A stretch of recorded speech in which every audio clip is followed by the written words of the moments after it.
কুকুর বন্ধ্যাত্বকরণ প্রকল্পে অর্থ খরচের গায়েবী ছক এঁকেছে প্রাণী সম্পদ মন্ত্রণালয়। ঢাকা শহরের পথ কুকুরের জন্য নেওয়া হচ্ছে ৪২ কোটি টাকার প্রকল্প, যেখানে অপ্রয়োজনীয় বিদেশ ভ্রমণ ও পরামর্শ খাতেই মোট ব্যয়ের 1/3 বরাদ্দ রাখা হয়েছে। এ যেন প্রকল্পের আড়ালে প্রমোদ ভ্রমণ আর অর্থ অপচয়ের ছক। বিস্তারিত মাহবুল ইসলামের প্রতিবেদনে। জলাতঙ্ক এক নীরব ঘাতক। প্রধানত কুকুরের কামড়ে এই রোগ মানুষের শরীরে ছড়ায়।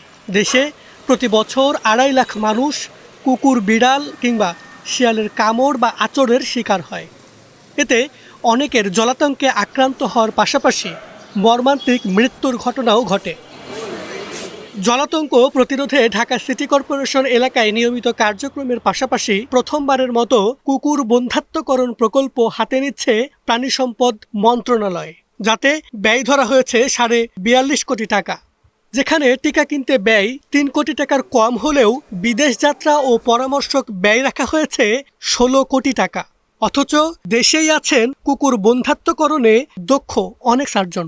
জলাতঙ্কের টিকা এবং এই যে বন্ধ্যাত্বকরণের জন্য যে সার্জারি করা হয়, স্প্রে এবং নিউটারিং বলা হয় যেটাকে, এটা আসলে বিদেশ যে ট্রেনিং করার কোনো আমি বলে প্রয়োজন মনে করি না। আমার দেশেই দক্ষ অনেক ডাক্তার আছে, তারাই এসব ট্রেনিং দিতে পারে। প্রাণী সম্পদ মন্ত্রণালয়ের এই প্রকল্পে কুকুরের অন্ডকোষ অপসারণ বা নিউট্রিশনে ভেটেরিনারি চিকিৎসকদের জন্য ৩,২৫ লাখ টাকার সম্মানী ধরা হয়েছে। এরই মধ্যে এই ব্যয়ের যৌক্তিকতা নিয়ে প্রশ্ন তুলেছে পরিকল্পনা কমিশন। আর মূল্যায়ন কমিটির সভায় প্রকল্পটিতে বেশ কিছু সংশোধনী আনার সুপারিশ করা হলেও অস্বাভাবিক পরামর্শক ব্যয় নিয়ে কিছুই বলা হয়নি। প্রাণী সম্পদের প্রকল্পে পরামর্শ খাতে এমন অস্বাভাবিক ব্যয় নিয়ে উদ্বেগ প্রকাশ করছেন বিশেষজ্ঞরা। 40 কোটি টাকার প্রজেক্টে 15 কোটি টাকা এইটা কনসালটেন্ট হিসাবে তাদের রেমুনারেশন দেওয়া, এটা কিন্তু বেশি। যে কোনো প্রজেক্টের ক্ষেত্রে কিন্তু এটা বেশি। তাহলে সেই কনটেক্সটে আমাদেরকে আসলে বিবেচনা করতে হবে যে আদৌ এই কনসালটেন্সির জন্য যে পয়সা রাখা হয়েছে সেটা কতটুকু দরকার আছে। সেটা হয়তো কিছুটা হয়তো দরকার থাকতে পারে, কিন্তু এই 15 কোটি টাকা দরকার আছে কিনা সেটা নিশ্চয়ই বিবেচ্য।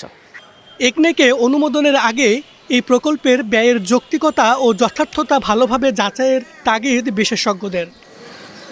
মাহবুল ইসলাম, স্টার নিউজ, ঢাকা।